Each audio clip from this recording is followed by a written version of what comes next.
ଏତେ କାଦରେ ଚାଲି ହଉନି, ଏତେ ବହୁତ କଷ୍ଟ ଅଛି ଚାଲିବା। ଆମେ ଏବେ ଏଉଠୁ ହାଣି ହାଣି ଯିବା ସେଠୁ ସେ ଗଛ ପର୍ଯ୍ୟନ୍ତ। ଏବେ ଟାଇମ୍ ଲେସ୍ ଦେଖୁଛି।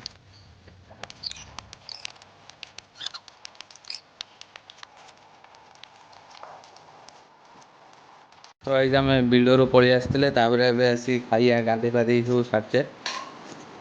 ଆଇଟମ୍ ଦେଖେଇଛି ଭାତ, ଶାଗ ଆଉ ସେଟା ଡାଲି ବଡ଼ା ପୋଡ଼ିକି ରଖିନାହାନ୍ତି, କୋବି ଘାଣ୍ଟ, ଏଠି କାଲିଆ ତେଲ,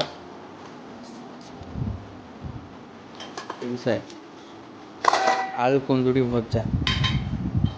ଭାଇ